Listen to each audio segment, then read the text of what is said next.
What is up, guys? Dan with Maverick Methods here, and today we're speaking about cryptocurrencies. So we're going to go over the most well-known one, Bitcoin, as well as blockchain and what that is, and really go over the basics and the groundwork in this space. So if you're very well versed in this area, you probably won't find value in this, but if you're looking at getting in and you're really new to this space, then this could be of value to you. So the first thing we're going to touch on is actually Bitcoin. What is Bitcoin?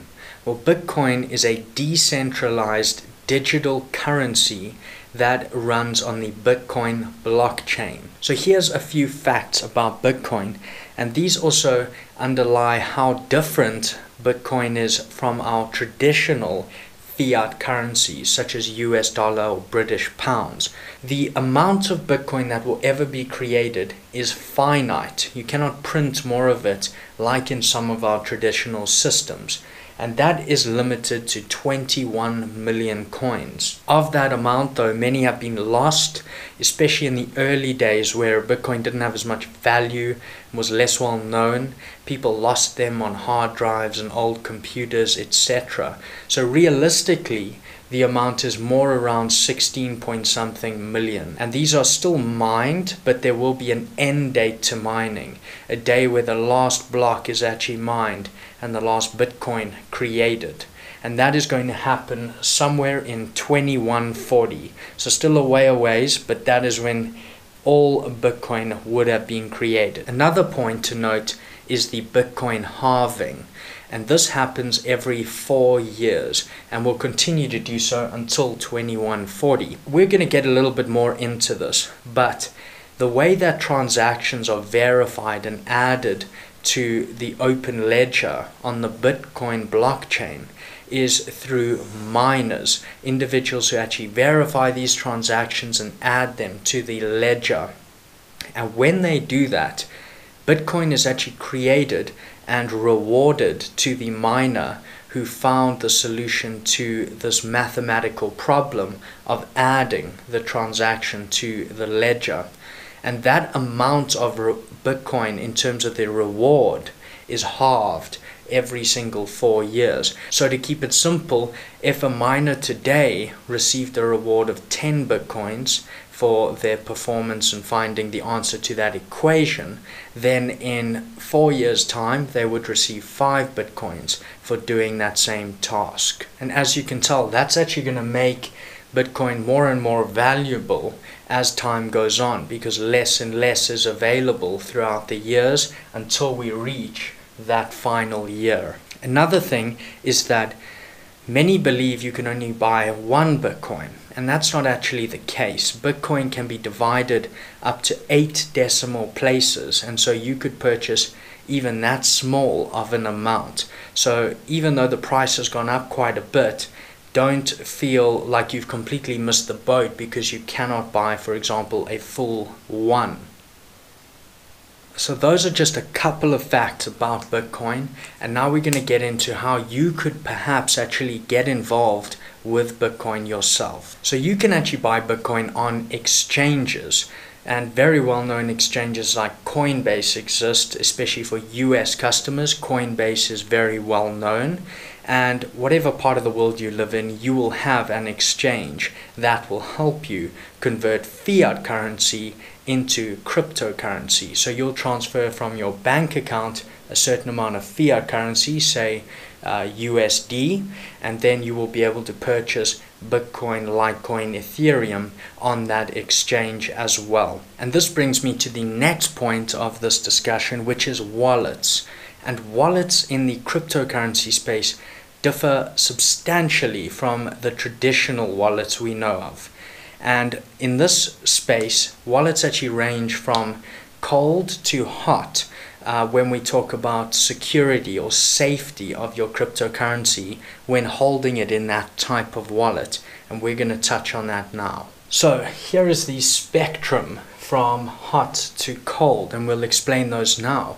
Let's say you transferred $100 from your bank account into an exchange, and you bought Bitcoin on that exchange, and then you left that Bitcoin on the exchange. in your wallet on that exchange. That, in my opinion, would be quite a hot wallet. And the reason for that is because exchanges are central points. If there's any weakness in a decentralized system, it is the central points. So if you think about the Bitcoin network and everyone holding their Bitcoin individually, or everyone holding their Bitcoin in one place, on one exchange, which one's more likely to be hacked or attacked? Probably that central point, because it holds more. So this is why I would consider exchange wallets quite hot, and this is less secure than some of our other options. The other type of hot wallet is that of online wallets, where you set up a wallet on the internet where you can transfer your funds from the exchange to that online wallet. Still quite hot though. And then warm, if we move down the spectrum, you have things like desktop wallets and phone apps. So a desktop wallet, for example, is a wallet that you actually download and have on your computer, and that is not online, but it is still on your device. Some of these really display your portfolio very well and have a lot of different features. They are very, very functional, but still warm in terms of security. You can hold small amounts here, but I wouldn't suggest holding, your big amounts on desktop wallets. And then lastly is cold wallets. So cold storage is where we're talking about much more safety, much more security. And we're talking about things like hardware wallets and paper wallets. And paper wallets is actually where you're going to write out the information to do with your Bitcoin. So it will be, for example, your private key and your public key and aspects like that. And you can research that if you're interested in paper wallets. And then lastly is also hardware wallets. Hardware wallets are my personal favorite. They are little devices, often look like a USB drive, and you can actually store your Bitcoin on these devices. Again, you will hold your private keys and therefore own your Bitcoins or other coins. And you also will be able to keep these entirely off of your device. The best ones, in my opinion, also come with a little built-in screen that will display your information to you off of, for example, your computer. And so these are also very effective in guarding against keyloggers and other types of attacks like that. In either case, the choice is absolutely yours. These are all the types of wallets you could use. And after purchasing your Bitcoin or other type of cryptocurrency on the exchange, you can simply send these coins to another wallet of your choosing. So now that we've touched on the basics of Bitcoin and what that is, let's talk a little bit about blockchain and how this whole system actually works. So we're going to use a couple of network participants as an example here. And these are people involved in the Bitcoin community and sending funds and receiving funds with each other. This is A, B, C, and D. And I want to explain a few of the concepts to do with the Bitcoin blockchain and how the system actually works. And the first thing we're going to touch on is the fact that this is actually an open ledger. So to explain that a little bit, let's say, for example, that A in this situation starts out owning $100 worth of Bitcoin. So let's say that A has $100 and we have that in the ledger, okay, in the open ledger. And it's important to note that this ledger can be seen by anyone. Okay, let's say, for example, that you are in fact A and you need to pay B $50 for some work they've done for you. And so what you would do is, for example, plug in your hardware wallet and you're going to choose to send some Bitcoin, the amount of $50, to B's receiving address. And B is going to basically open up their wallet, take the receiving address, it's a public address, and they're going to give that to you, and then all you do on your wallet is input their receiving address and send them that amount. And so let's say A moved $50 to B. And now that A has moved $50 to B, this transaction needs to be stored in the open ledger. Everyone needs to be able to see it. And this way, the network knows how much each participant actually holds and where funds are being distributed.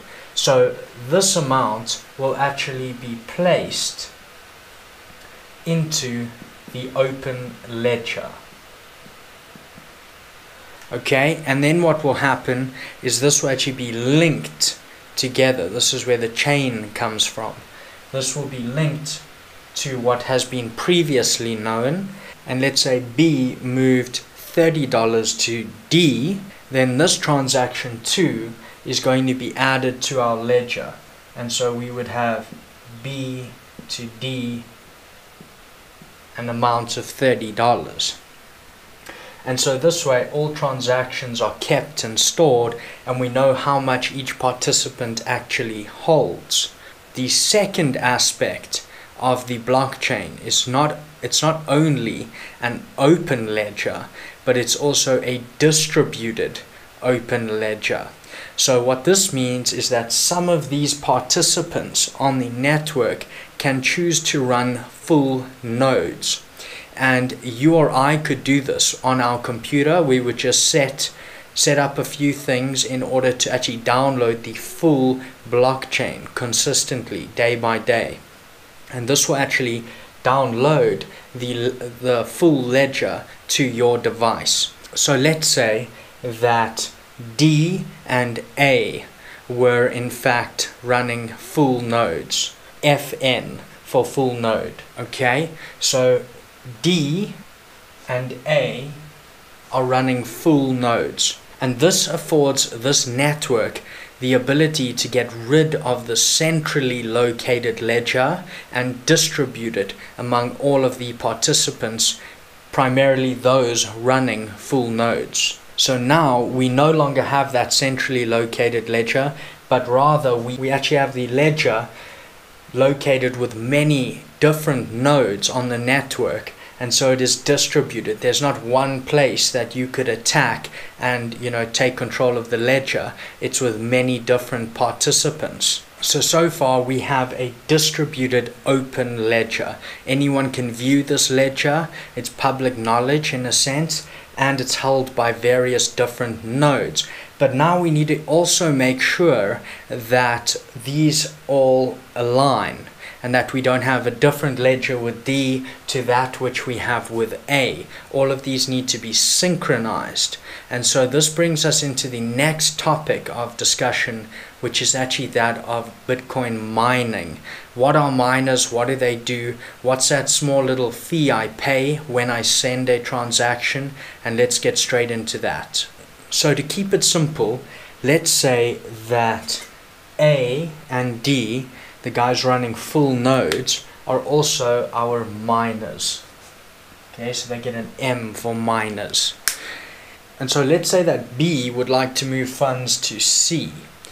And let's say B wants to move $10 to C.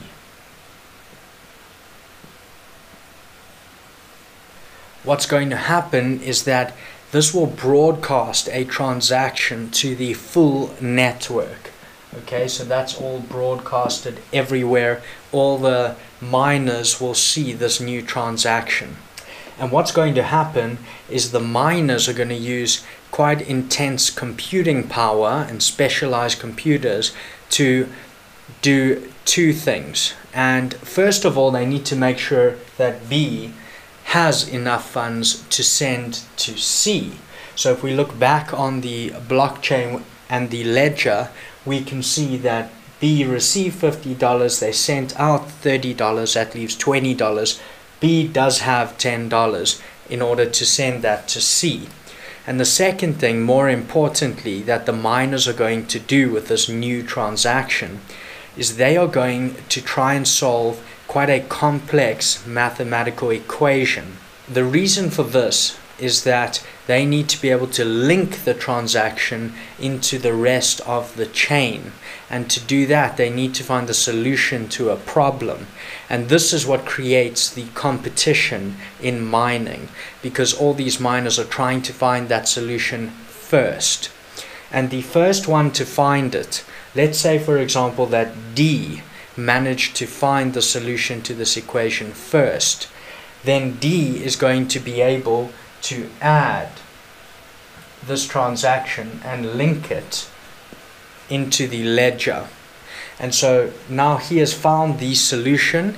He will actually receive, number one, that small fee that you pay when you make a transaction, and number two, he will be rewarded in terms of Bitcoin. And this is what I was talking about a little bit earlier, and that reward will get halved every 4 years. But this is how new Bitcoin is created and brought into the ecosystem, in the form of rewards to miners who are keeping everything aligned and in balance. Second to this is that because D has found the solution to the problem and added in that transaction, this ledger, remember, is open and distributed. So A, for example, is going to see that that has been solved, and A is simply going to also add this in to its ledger and is not going to waste time trying to find the solution to add this transaction into the ledger.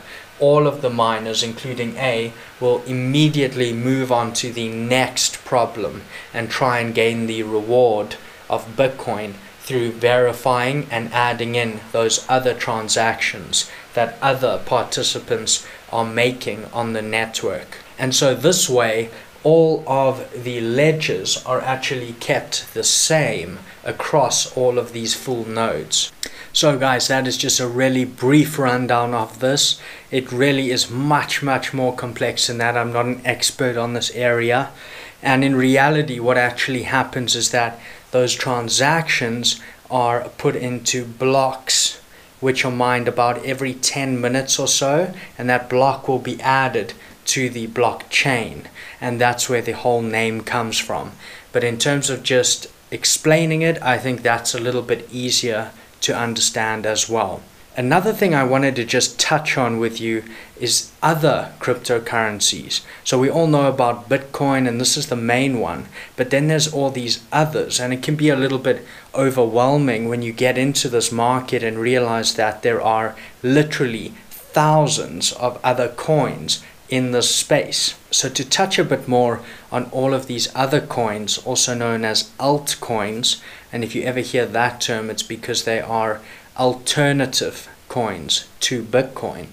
And so these other coins are actually at their core other companies offering solutions to the market. And so what some of these other altcoins and other companies, other decentralized apps are doing is simply offering their solutions to the market through the company, and then each of those companies actually has a token or a coin which almost represents a share in that company.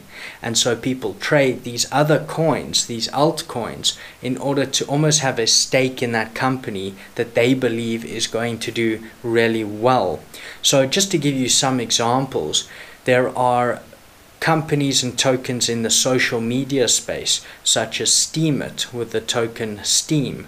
We have other types of companies which do things like record keeping, like Factom, which has its token as factoids. And then this even goes down into things like decentralized finance with Open Ledger, and even corporate governance and online voting with Decred. And so you can have a look at all these other coins if you wish and see which companies you really believe in and which ones you would back, which ones you would like a stake in. And that's where you hear talk of people trading altcoins and moving into those markets as well.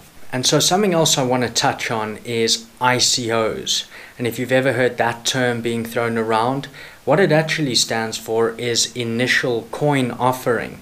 So quite similar to IPOs, which you might be more familiar with. in the more traditional world.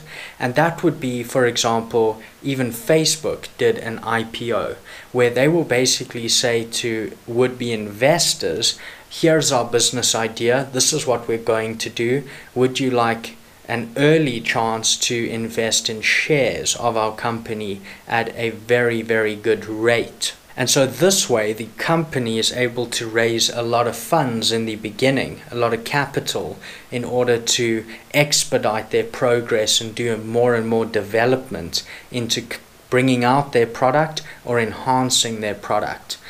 And so ICOs act in a very, very similar way. As an example, Ethereum did have an ICO.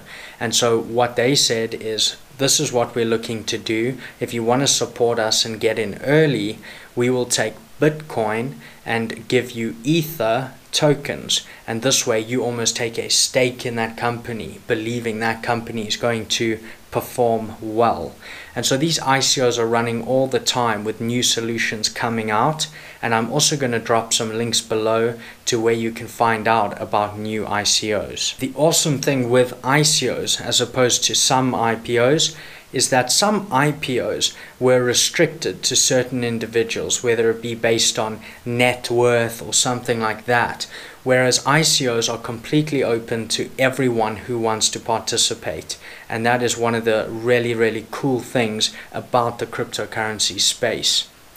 So below this video, I'm also going to drop some very important links if you want to look more into this. I'm going to be dropping links to some of the top exchanges that you can have a look at for getting into this. I'll also drop some links down to some very good wallets across that spectrum from hot to cold. And then I will also drop a couple of links to websites where you can get informed about upcoming ICOs as well. I know this video has been a little bit different to what we usually do, guys, but some of you I know are very interested in this space and just learning some of the groundwork. So I hope this gave you a little bit of value. From here on out, I might from time to time touch on this space as well. Let me know what you think. I can always touch on strategies or coins I'm having a look at, and we can see from there. But anyway, guys, thank you so much for watching. I hope you found this video interesting, and I will see you in the next one.